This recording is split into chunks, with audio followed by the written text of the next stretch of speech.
não tem ninguém na face da terra que não tenha centenas e milhares de ideias plantadas por Satanás na sua vida.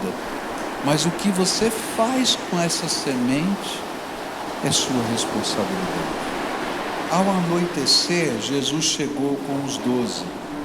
E quando estavam comendo, reclinados à mesa, Jesus disse: digo-lhes que certamente um de vocês me trairá. Alguém que está comendo comigo. E eles ficaram tristes e um por um lhe disseram: com certeza não sou eu. E afirmou Jesus: é um dos 12, alguém que come comigo do mesmo prato. O Filho do Homem vai, como está escrito a seu respeito, mas ai daquele que trai o Filho do Homem, melhor lhe seria não haver nascido. Pai querido, nesta hora, quando vamos meditar nessa tua palavra, outra vez, porque o Senhor já está aqui, move, Senhor, o teu Espírito entre nós. Cada um chegou aqui com o seu coração, trazendo na sua alma suas lutas, suas batalhas, suas angústias, seus medos. Que o Senhor esteja aqui conosco, fale conosco e toque o nosso coração. É aquilo que eu oro em nome de Jesus. Amém e amém. Você pode sentar-se. Eu estava pensando como cada um chega aqui, não é? Diferente. Deus tem uma mensagem para cada um de nós. As crianças do SEI, não é? Da nossa creche, pedacinho de gente, estavam cantando, e quando elas terminaram eu fui cumprimentá-las, porque estava muito bonito. E aí fui cumprimentando à medida que ia passando. Aí passou uma menininha e ela olhou para mim e disse assim: eu estou com medo, né? E às vezes quando a gente se apresenta diante do Senhor, dá até medo, porque a gente não sabe o que é que o Senhor vai fazer ou vai falar. Mas uma coisa eu quero dizer: Jesus nos ama, e Ele tem coisas boas para fazer, mesmo quando Ele tem que confrontar a nossa vida. E esse texto aqui, ele tem a ver com um assunto complicado na vida de todo mundo. Esse texto vai nos ajudar a fazer um diagnóstico, um raio-x da traição. E aí a primeira pergunta que eu queria fazer para você é: você já se sentiu traído alguma vez? Interessante, né? Está todo mundo fazendo assim com a cabeça, né? Alguma vez na sua vida você já se sentiu traído? E eu queria que você pensasse naquilo que passou dentro do teu coração quando você se sentiu traído. O que é que passou? Quais foram os sentimentos que estavam aí dentro da sua alma? Decepção, eu acho que estava, não estava? Tristeza, mágoa, que mais? Raiva, né? Raiva vem também, não vem? Pelo menos para mim. Eu não sei para você, mas para mim vem, né? Que mais? Me ajuda. Dor, que mais? Ira, né? Gente, vem tantos sentimentos misturados, e o pior é que não vem organizado, né? A gente pensa, não vem tudo organizado, vem tudo misturado ao mesmo tempo. Uma hora você puxa uma coisa, outra hora puxa outra. E eu queria que você imaginasse o que estava acontecendo nesse jantar. Esse jantar que Jesus preparou especialmente era o último jantar que ele teria com os seus discípulos. Naquela mesma noite ele seria preso, e depois no dia seguinte ele seria crucificado. Era um jantar de despedida, porque a Bíblia diz lá no Evangelho de João, no capítulo 13, que conta a mesma história, que Jesus já sabia de todas as coisas, e que mesmo assim ele tinha decidido jantar com os seus discípulos. E nesse contexto, havia um assunto que estava fazendo mal, e esse assunto era a traição de Judas. E uma das coisas que a gente vai aprender, e a primeira delas que a gente pode aprender sobre, se a gente for fazer um diagnóstico da traição, é que toda traição, e a traição para com Cristo também, com o propósito de Deus na nossa vida, ela gera constrangimento e tristeza. E é interessante que esse constrangimento e tristeza estavam no coração de Jesus. Em João 13, versículo 21, a palavra de Deus diz assim: e depois de dizer isso, Jesus perturbou-se em espírito e declarou: digo-lhes que certamente um de vocês me trairá. E a primeira coisa que a gente vai aprender é que o coração de Jesus estava abalado com a traição de Judas. Até Jesus ficou abalado. E vou dizer para você que não foi fácil para Jesus compartilhar com os seus discípulos o que estava acontecendo e confrontar a Judas com a revelação de que ele já sabia do acordo que firmara Judas com os líderes judeus. Jesus não estava falando de alguma coisa que ele não conhecesse. Jesus sabia tudo. E ele sabia que Judas tinha feito um acordo com os líderes judeus. Ele procurou os líderes judeus e disse assim: quanto você me paga para eu entregar Jesus para você? Eles precisavam achar um lugar calmo, onde Jesus pudesse não estar no meio da multidão para prendê-lo. Eles precisavam identificar claramente com os seus soldados quem era Jesus.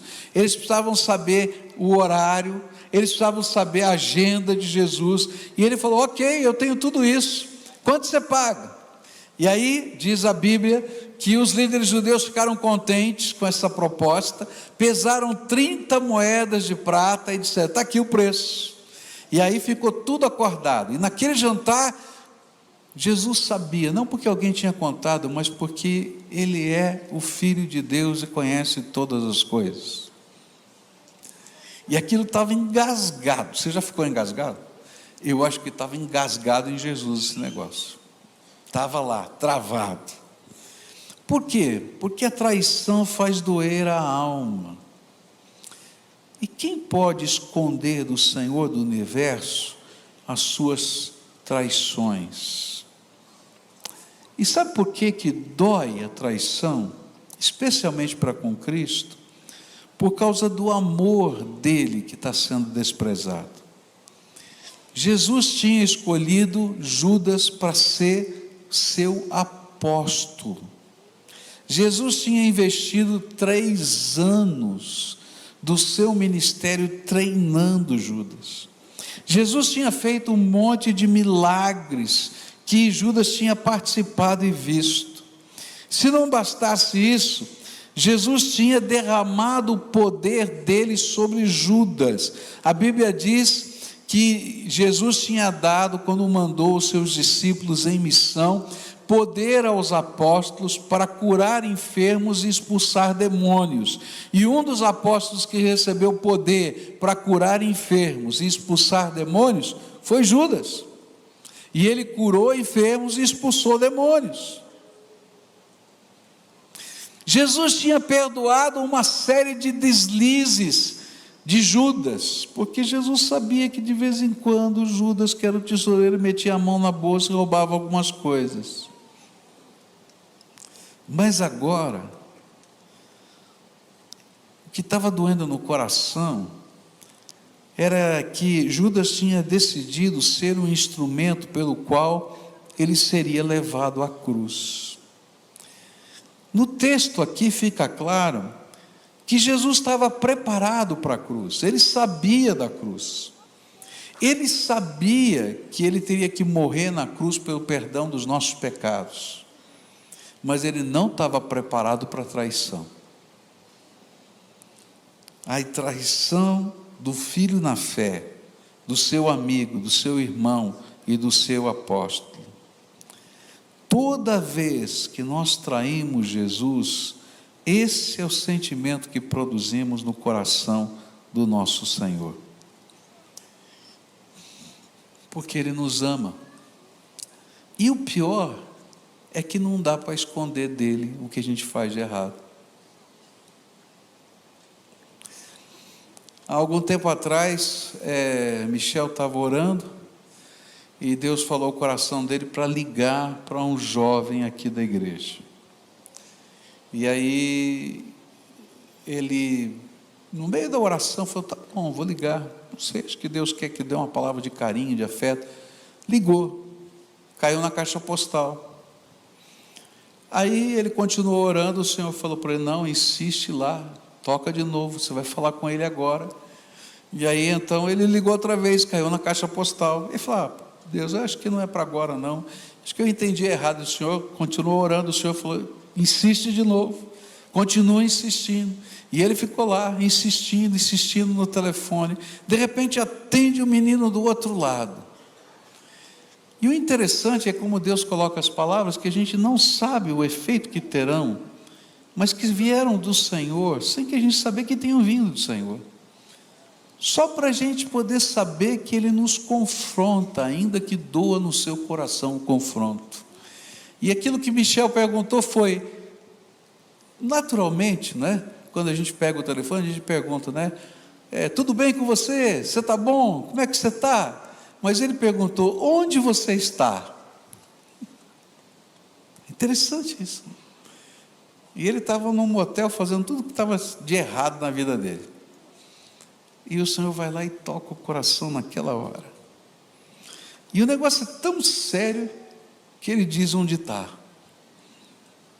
Sabe, eu fico pensando, por que Jesus mandou ligar o telefone? Ou por que Jesus confrontou Judas? É porque Jesus nos ama e tem um plano para a nossa vida. O sentimento que eu tenho era que naquele momento, o que Jesus mais desejava é que Judas pudesse falar: é verdade, tudo isso é verdade. E quem sabe colocar as moedinhas lá de prata aos pés de Jesus, porque o objetivo de Jesus era perdoar e restaurar o seu filho, o seu discípulo, o seu apóstolo. Sabe qual é a única diferença entre Pedro e Judas? Arrependimento. Jesus disse para Pedro que naquela noite seguinte, antes que o galo cantasse 2 vezes, ele o negaria 3 vezes. A diferença foi que quando o galo cantou pela 2ª vez, e Pedro já tinha negado 3 vezes, a Bíblia diz que o olhar de Jesus se encontrou com o olhar de Pedro através da janela. E Pedro chorou, diz a Bíblia, e se arrependeu dos seus pecados. Toda vez que o Senhor nos confronta, ainda que doa no seu coração e gere constrangimento, a Ele, porque Ele nos ama, Ele tem um propósito: restaurar a nossa vida. Mas sabe, o ambiente da traição é um ambiente de constrangimento. Não foi fácil para os discípulos estarem naquele lugar, naquela hora.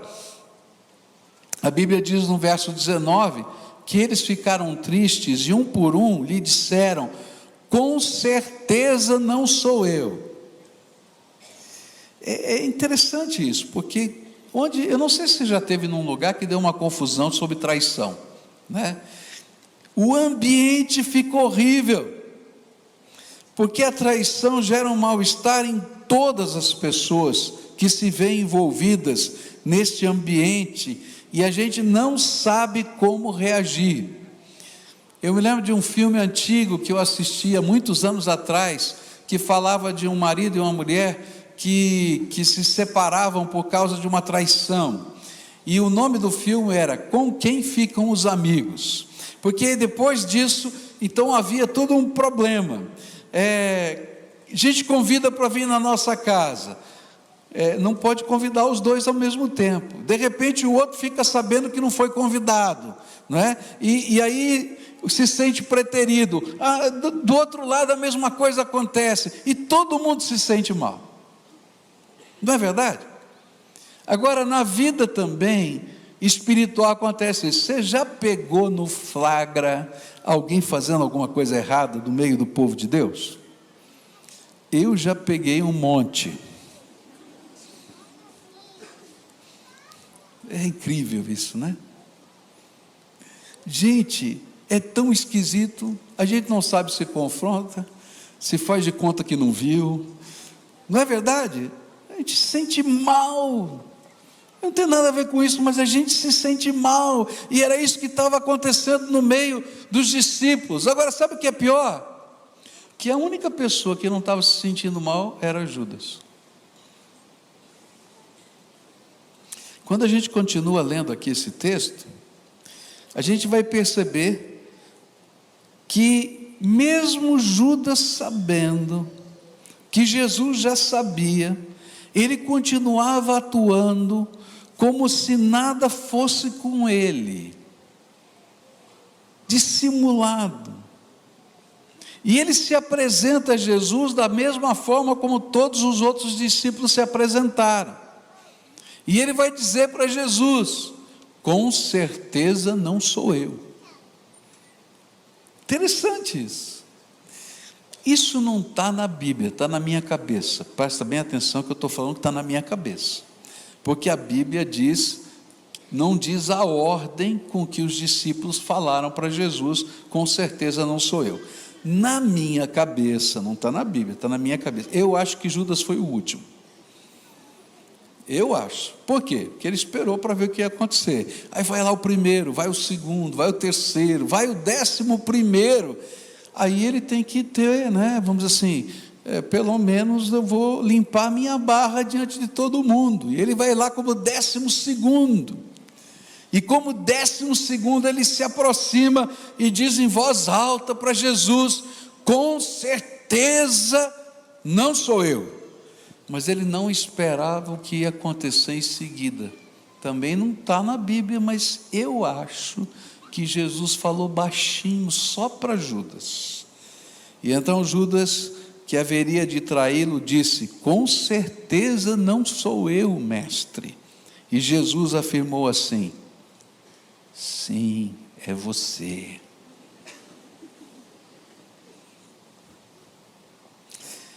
Aqui 3 advertências que eu queria colocar para você nessa manhã. A primeira delas: ninguém pode esconder do Senhor a sua traição.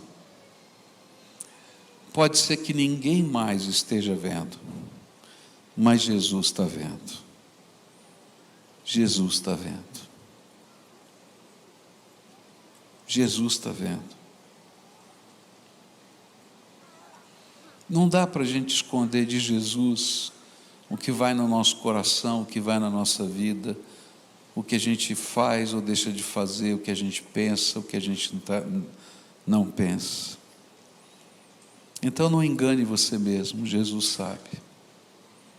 Segunda coisa, é que a nossa traição a Jesus não afeta apenas a nossa vida, e essa é uma grande tentação do diabo, imaginar que aquilo que eu faço de errado só afeta a minha vida.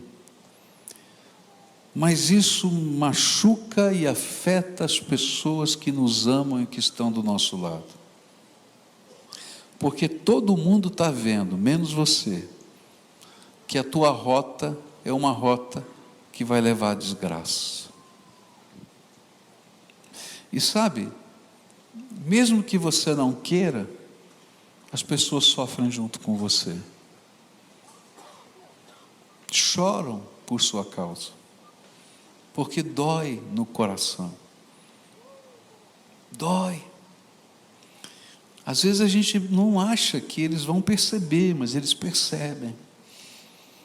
A semana passada eu tive com o pastor Fernando Brandão, da Junta de Missões Nacionais, e ele deu um testemunho, contou uma história muito interessante, onde estava tendo um evento lá da Cristolândia do Rio de Janeiro, e uma menina de 9 anos de idade estava lá nesse evento, porque o papai dela estava cantando no coro da Cristolândia, e estava num processo lá de recuperação, lá no Rio de Janeiro.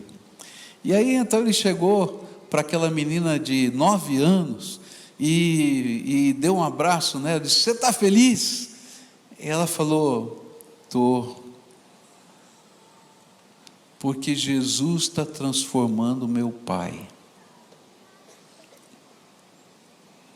Às vezes a gente acha que as coisas só acontecem na gente, com a gente, problema meu, eu faço o que eu quero, eu sou o dono do meu nariz.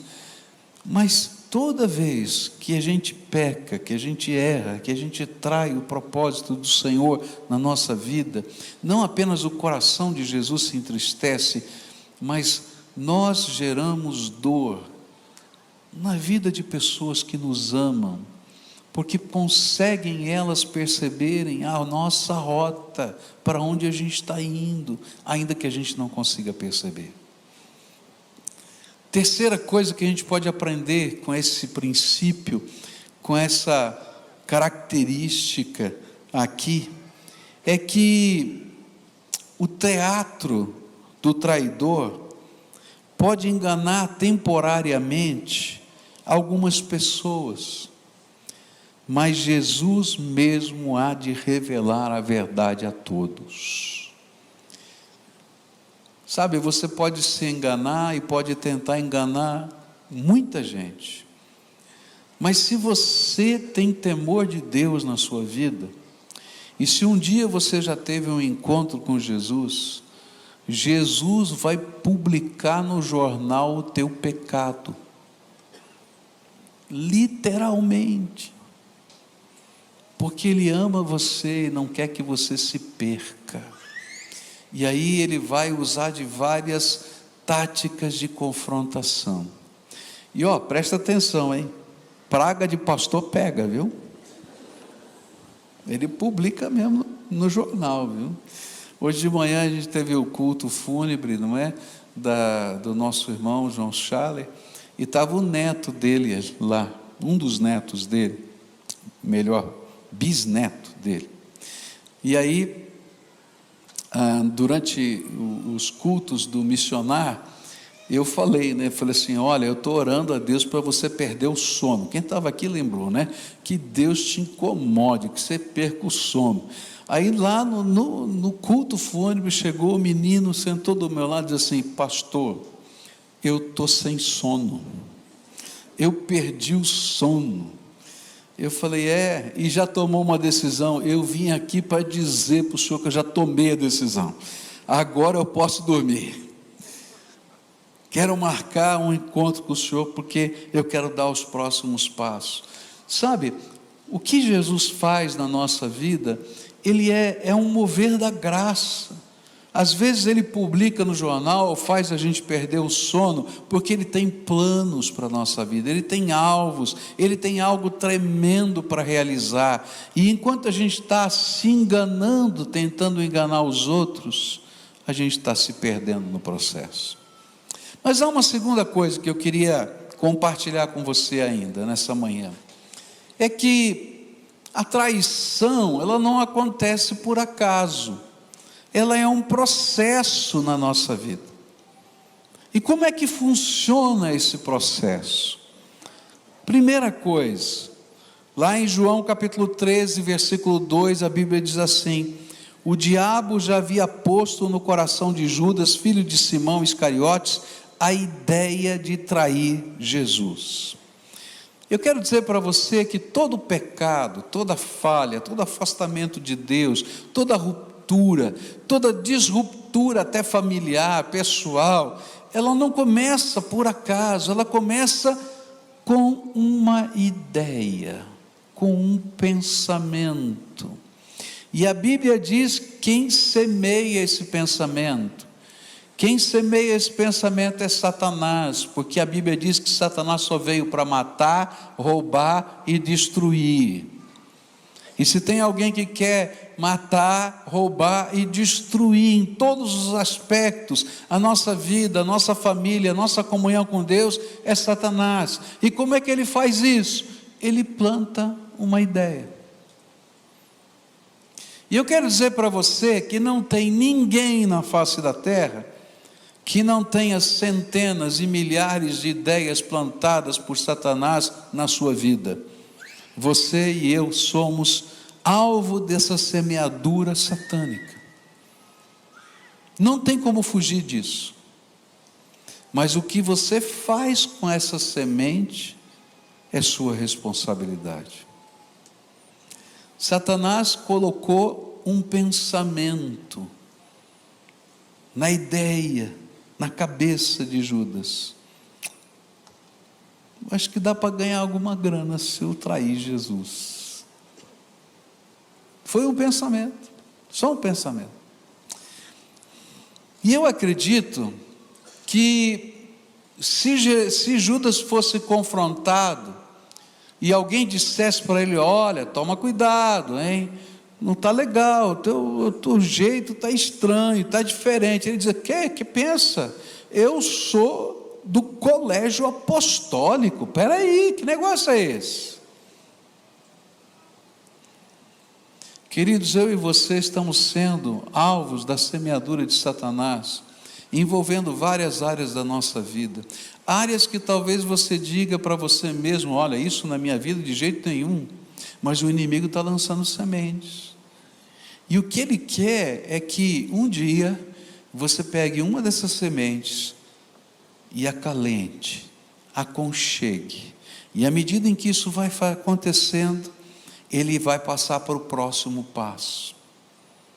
E a Bíblia diz que o próximo passo na vida de Judas foi o inimigo, agora que tinha conseguido plantar uma semente, quebrar os valores de Judas.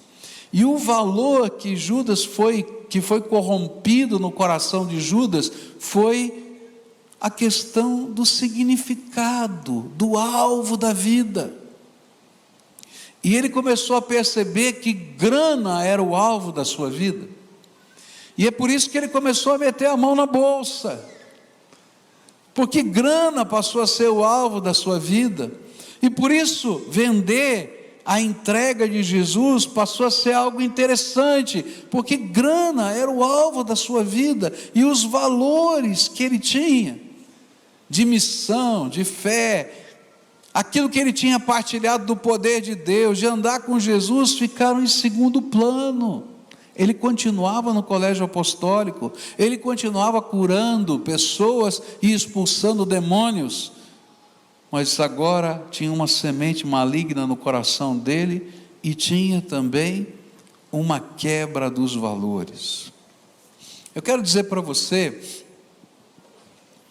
que há uma grande diferença entre você, por exemplo, dirigir um carro numa neblina densa e você está num trem numa neblina densa.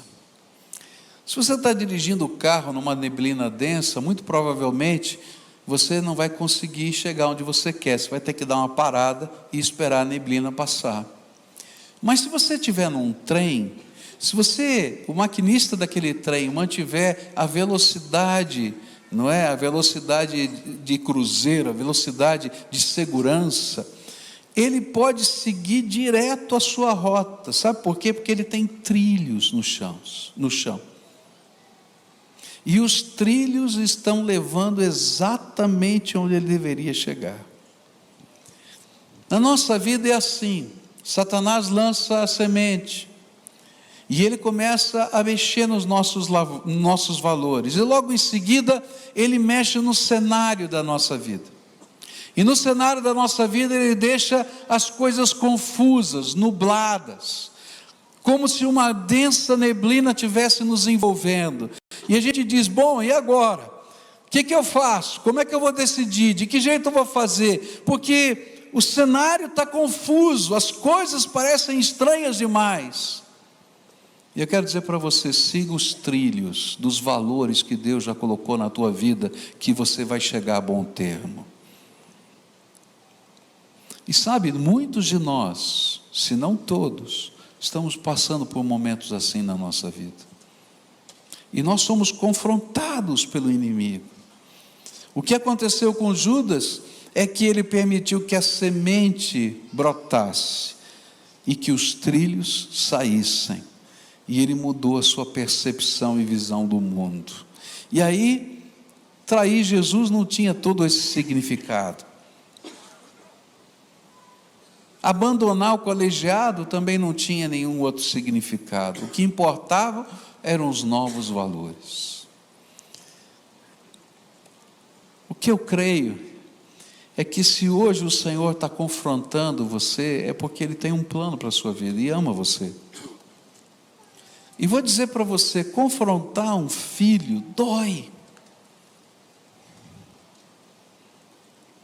Não é fácil confrontar um filho, dói. Dói na gente. Quem é pai e mãe aqui sabe que é verdade o que eu estou falando. E se seus filhos são mais velhos, pior ainda. Chega num ponto que a gente nem sabe como fazer, de tão constrangido que a gente fica, mas a gente confronta porque a gente ama, porque sabe que o fim é pior. E se Jesus confronta a nossa vida é porque Ele nos ama. E se tem gente à sua volta vendo o problema que está acontecendo na sua casa, na sua família, nos seus relacionamentos, que está se sentindo mal por isso, pode ter certeza, é porque ama você e não sabe como lidar com o que está acontecendo na tua vida. E hoje eu venho em nome do Senhor Jesus dizer para você, o Senhor Jesus quer fazer uma obra de transformação na tua vida. Sabe, o que Jesus queria era que Judas pudesse ser como Pedro e se arrependesse. E eu fico pensando que Pedro foi muito maleável, porque bastou o olhar de Jesus para quebrantar o coração de Pedro. Mas quando eu penso naquela noite, eu penso quanto Jesus fez para confrontar o coração de Judas. Sabe como é que começou aquele jantar? Jesus lavando os pés de todos os discípulos. E de quem lavou o pé? De Judas. Jesus depois confrontou. E quando ele disse, certamente não sou eu, ele disse baixinho, é você.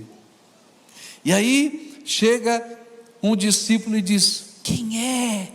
Ele diz assim, para quem eu der o pão molhado no vinho, na boca, é esse.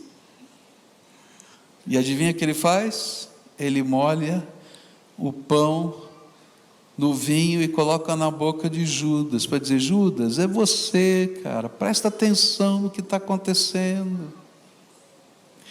Mas o coração estava tão endurecido, que a Bíblia diz que logo depois que ele comeu o pão, Satanás não mais semeou o coração, tomou o coração de Judas.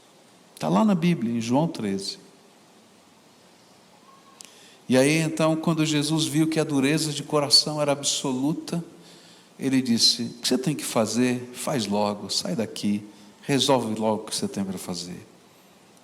Sabe, Jesus vai trabalhando a nossa vida de muitas maneiras diferentes. Ele lava os nossos pés, Ele confronta a nossa alma, Ele toca o nosso coração, Ele nos cerca com graça. Mas chega um dia que Ele diz, é isso mesmo que você quer? Então faz logo, sai daqui e faz logo. Porque eu não aguento enxergar isso que eu estou vendo. Nessa manhã eu queria orar com você. Porque eu sei que o Espírito Santo de Deus te trouxe aqui e colocou essa mensagem no meu coração, porque Ele quer ministrar na tua vida. E sabe, Jesus quer trabalhar transformação. Jesus quer trabalhar perdão. Jesus quer trabalhar graça. Jesus quer trabalhar restauração. E o que a gente precisa é ter coragem de olhar nos olhos de Jesus e parar de inventar desculpas para o nosso pecado, para a nossa fuga, de achar razões pelas quais isso está acontecendo, porque o cenário está diferente, porque o tempo está nublado. E o Senhor diz, olha no meu olho, olha no meu olho. Eu sou o Senhor que quer te abençoar. Você quer deixar eu fazer alguma coisa na tua vida? E quando a gente deixa,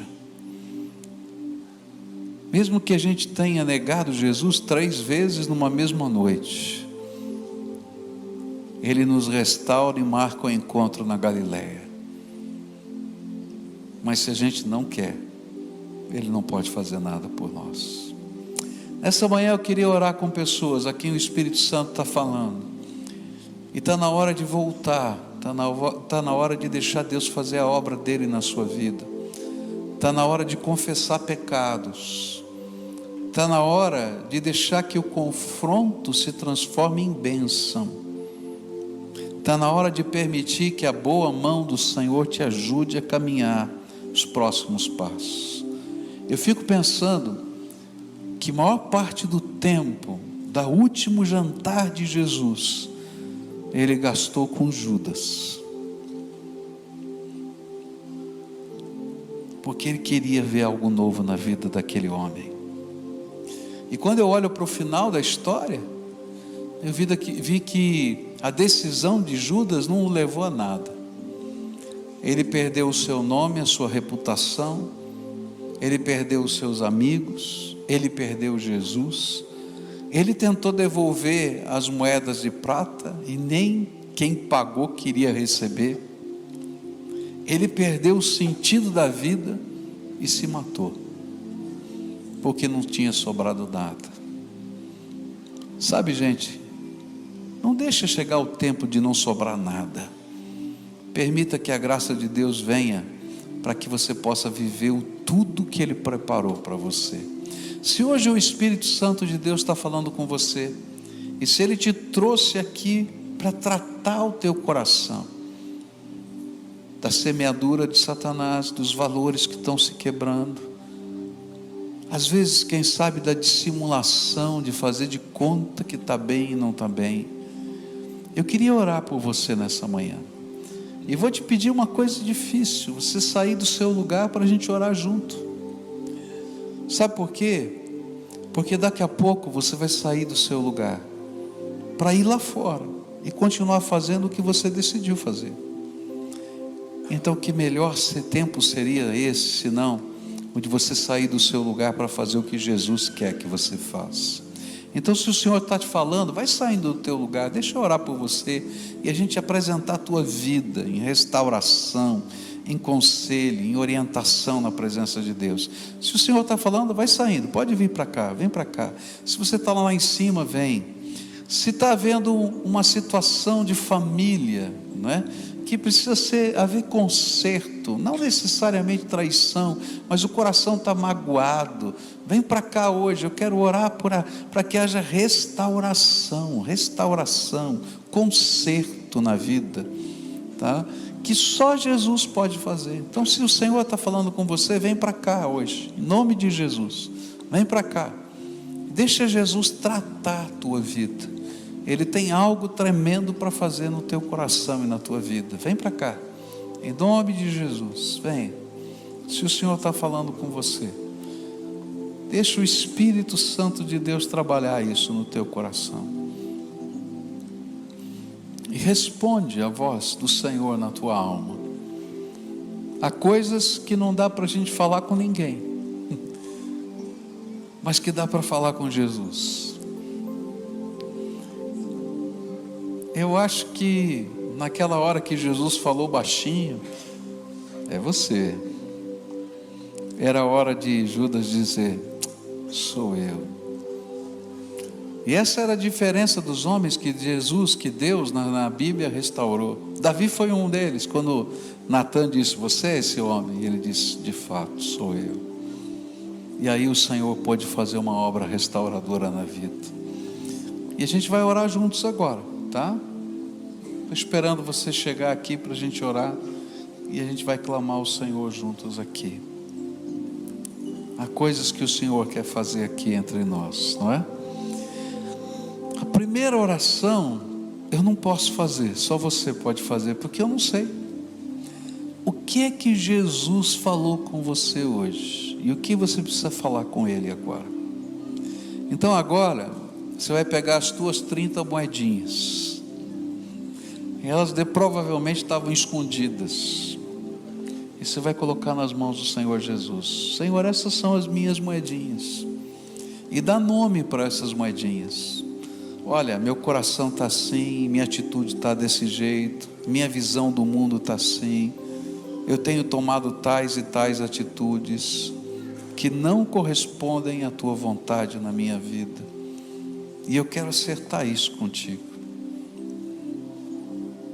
sabe, você vai precisar da ajuda do Senhor para acertar. Você não vai conseguir acertar sozinho. E eu acho tremendo, porque Jesus marcou um encontro com Pedro para ajudar Pedro a acertar. E ele vai lá para Galileia e diz: Pedro, tu me amas, então cuida das minhas ovelhinhas. E ao mesmo tempo que ele restaura Pedro, ele dá missão para esse homem. E é isso que Deus faz, ele restaura a vida da gente para dar missão. Então agora que você falou isso com o Senhor, eu quero orar por você agora. Senhor Jesus, aqui estão os teus filhinhos. De alguns eu sei nome, outros eu não tenho nem ideia. Mas a tua palavra me diz e me garante que antes da fundação do mundo o Senhor já os amava. Que antes que o mundo existisse, o Senhor já sabia que eles iam existir. Que antes de todas as coisas, o Senhor já designou um plano especial de bênção para a vida deles.